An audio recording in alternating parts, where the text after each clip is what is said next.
of January 2024.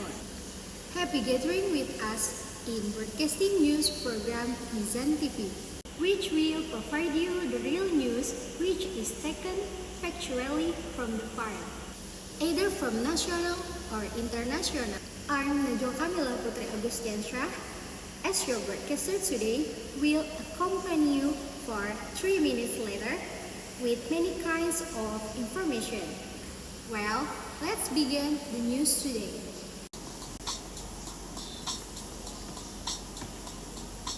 This is SARS-CoV-2. It belongs to the family of coronaviruses named for the crown-like spikes on their surfaces. SARS-CoV-2 can cause COVID-19, a contagious viral infection that attacks primarily your throat and lungs. What actually happens in your body when you contract the coronavirus? What exactly causes your body to develop pneumonia? And how would a vaccine work? The coronavirus must infect living cells in order to reproduce. Let's have a closer look. Inside the virus, genetic material contains the information to make more copies of itself. A protein shell provides a hard protective enclosure for the genetic material as the virus travels between the people it infects. An outer envelope allows the virus to infect cells by merging with the cell's outer membrane. Projecting from the envelope are spikes of protein molecules.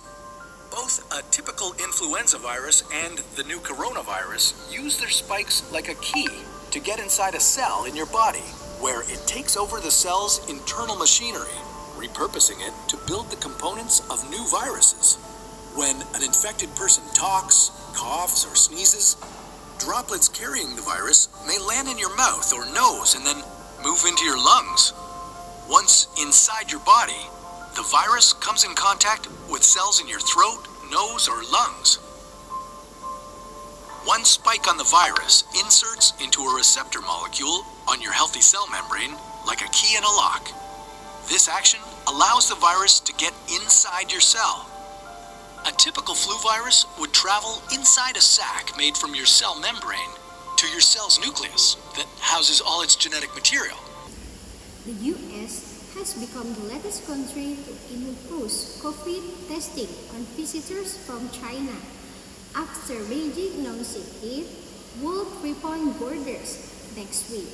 Italy, Japan, Taiwan, and India also announced mandatory tests, but Australia and UK said there were no new rules for travelers from China. After 3 years of being close to the world, China will let people travel more freely from 8 January. But the country's ongoing COVID surge has sparked awareness. China has officially reported about 5,000 cases a day this week, but analysts say the numbers are vastly undercounted, and the daily caseload is closer to 1 million. Hospitals in major cities are overwhelmed and residents are struggling to find basic medicines, according to the reports. The infection surge in China is on expert lines. Dr. Chandrakant Laharia, an Indian epidemiologist and health systems specialist, told the BBC in a recent brief interview, "If you have a susceptible population that is not exposed to the virus, cases will rise. Nothing has changed for the rest of the world, including India." Well, listeners, that's all the news today.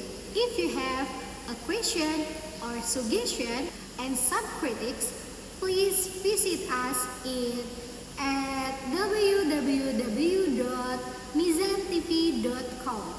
Finally, I'm Najwa Kamilah Putri Agustiansyah, and of crews of Al Mizan Broadcasting TV. We say see you next time, and Wassalamualaikum Warahmatullahi Wabarakatuh.